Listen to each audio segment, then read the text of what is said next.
Premier ലീഗിലെ ഒരു football match കാണുന്നതിൻ്റെ ഇടയിലുണ്ടായ ഒരു ചെറിയ തർക്കത്തിൽ ഒരു മാഞ്ചസ്റ്റർ യുണൈറ്റഡ് ഫാനിനെ അടിച്ചു കൊലപ്പെടുത്തി ഒരു ആർസനൽ ഫാൻ. ഇത് സംഭവം നടന്നിരിക്കുന്നത് ഉഗാണ്ടയിലാണ്. ഒക്ടോബർ 27 ഞായറാഴ്ച പ്രീമിയർ ലീഗിലെ വമ്പന്മാരായിട്ടുള്ള ആർസനലും ലിവർപൂളും തമ്മിലുള്ള മത്സരം നടന്നുകൊണ്ടിരിക്കുകയാണ്. അവസാന നേരം വരെ 2-1 ലീഡിൽ നിൽക്കുന്ന ആർസനൽ. അപ്പം എന്തായാലും ആർസനൽ ഫാൻസ് ഒക്കെ വലിയ ആഘോഷത്തിലാണ്, എല്ലാവരും ആഘോഷത്തിലിരുന്ന് കളിയാണ്.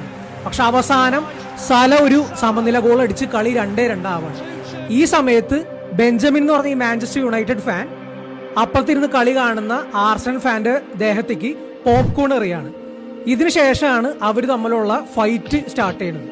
അതിനുശേഷം നടന്ന ഫൈറ്റിന്റെ അവസാനത്തിലാണ് ഈ ആർസനൽ ഫാൻ മാഞ്ചസ്റ്റർ യുണൈറ്റഡ് ഫാനിനെ വടി കൊണ്ട് അടിച്ചു കൊല്ലുന്നത്.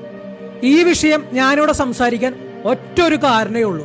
ഫാൻ ഫൈറ്റ് ഏറ്റവും കൂടുതൽ നടക്കുന്ന മേഖലകളിൽ ഒന്നാണ് ഫുട്ബോൾ.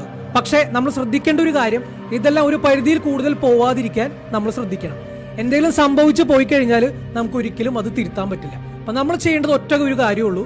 നമ്മുടെ ഫേവറേറ്റ് ഫുട്ബോളർ ആരാണെന്നുണ്ടെങ്കിലും അവരെ ലൈഫ് ലോങ് നമ്മൾ സപ്പോർട്ട് ചെയ്യുക, അവരെ നമ്മൾ സ്നേഹിക്കുക.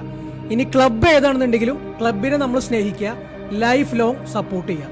നിങ്ങളുടെ ഫുട്ബോൾ ഫാൻസ് ആയിട്ടുള്ള ഫ്രണ്ട്സിന് ഈ റീല് ഷെയർ ചെയ്യാൻ ആരും മറക്കണ്ട.